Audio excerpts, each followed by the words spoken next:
Quickly explain what's going on. So, do you know what? I'm going to start again.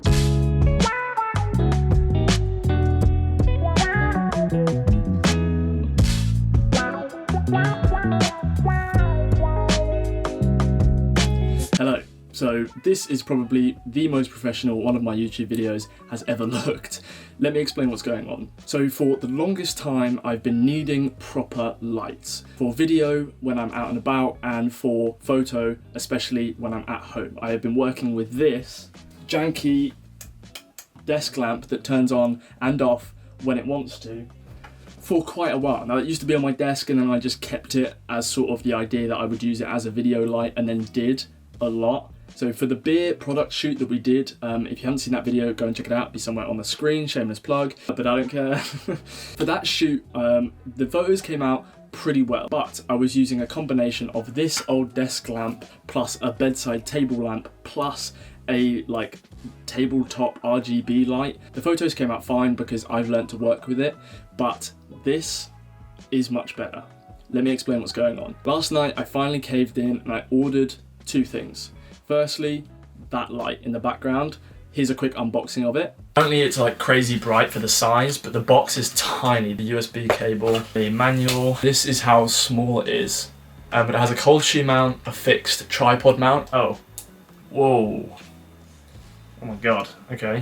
Secondly, these two lights. I have one here and one here. And here's a quick clip of me unboxing the dual light kit. USB cable, super long cable, which is really nice. So I have two, it comes with two. It's literally just a panel of 66 LEDs in each of these panels. It came in a set of two. They're actually not RGB. They are colored by these gels that are pretty well known, pretty popular. And so without them, you get very bright, harsh light, which I can barely look into. So I bought the dual light kit because it comes with you can't really see, but they're wired. Which means I don't have to rely on charging anything. I can just plug it in and I'm good to go, and it's all controlled through the inline remote that's in the wire. So I bought that because it comes with a tripod, their mains powered, they're easy to control, they're lightweight. This is the Ulanzi VL49 RGB light. Now they're really, really small, like insanely small. This is nuts. I wanted an RGB light because I didn't want to just have to rely on gels. I wanted something that could do the entire color spectrum and, you know, fit my needs no matter the shoe. It has a cold shoe adapter and it has a cold shoe mount on every side. So if I bought more of these, I can just slot them together and have a big panel of RGB lights, which is really cool. And I wanted something different, something that I could throw in my camera bag and add a bit of light, bit of color to a scene. If I'm doing street photography or a shoot outside, this is going to be great.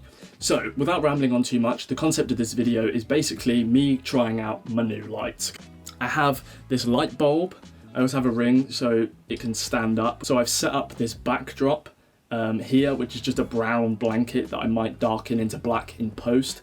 And I'm just going to play around with light. I think the light bulb is really going to reflect well with the different colors, which is why I chose that. It's going to look really clean. We're just going to see what shots we can get with my new lights. So without further ado, let's jump into shooting a light bulb.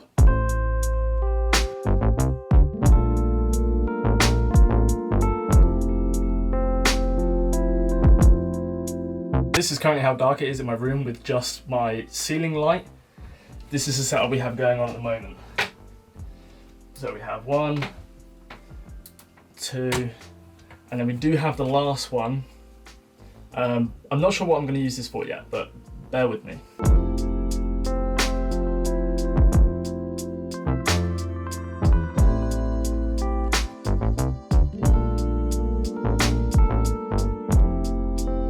Okay, so I kind of understand what I want from it now. I have the red and the blue, which I think looks perfect. And then this is actually going to be colored as well. So I'm going to give more to either red or blue. I don't want to add a third color in and like overcomplicate things because I think that'll just look a bit messy.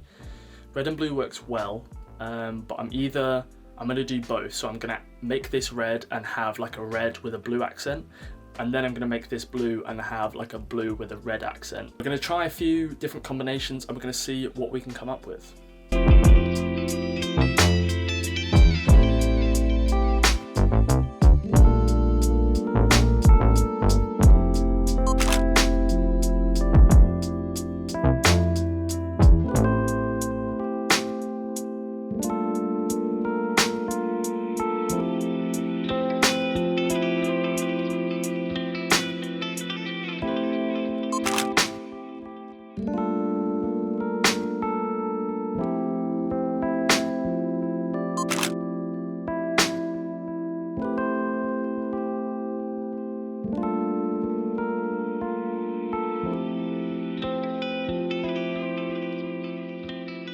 Okay, here we are in Lightroom. So I'm just going to briefly go through basically what I did to these photos to make them the final product that they now are. I started off actually shooting my phone right here, just because I thought it would look, you know, almost cinematic and nice, and the light would bounce off it well.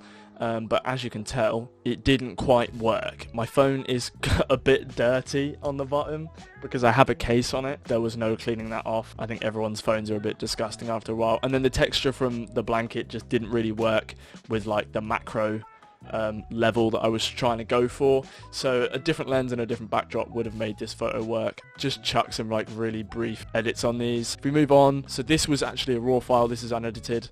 So this is what I got basically straight out of camera. See, the texture in the blanket wouldn't be there. A better backdrop might be more appropriate next time. To be honest, I'm used to using backdrops that have this sort of texture, because when it's properly lit, you can see the texture of the blanket, which isn't something that really crossed my mind, because usually the desk lamp that I've been working with isn't quite strong enough to really bring out that texture. So it was actually interesting to see the capabilities. So this was another raw file. Still looks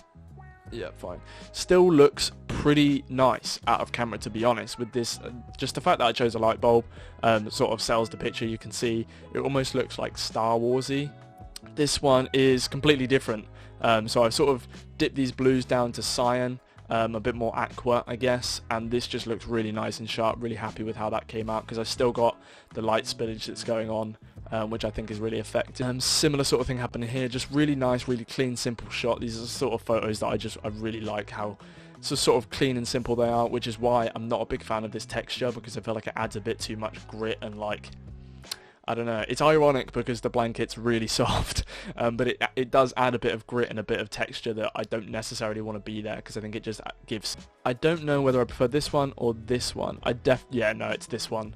It's got to be that one.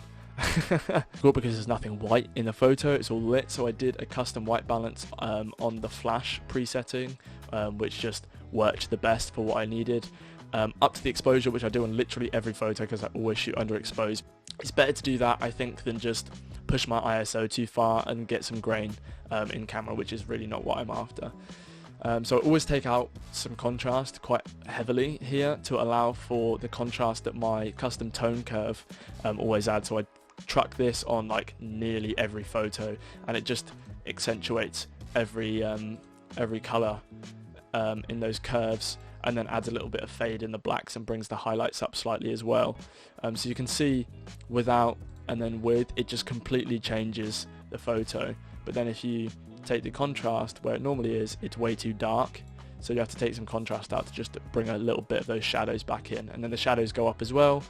Highlights and blacks down, shadows and whites up, just to sort of balance everything out after I take out contrast, add exposure and the tone curve. Those 4 sliders is just sort of to make things, you know, balance themselves out. So added a bunch of texture in all of these, because this like filament portion of the light bulb just looks really sick when it's like really textured. If you take it all out, it just looks soft and a bit like not great. So added that in, just basically makes these photos. Let me put that back to where it was. A little bit of clarity and dehazing, chuck that on every photo just because I think it adds a little bit of sharpness. That's just sort of a standard practice. And then a lot of vibrance, which without this you can completely tell that the photo almost just dies. The vibrance really brings out these like leaks of light in the foreground and in the background, and a little bit of saturation just to bring those colors out.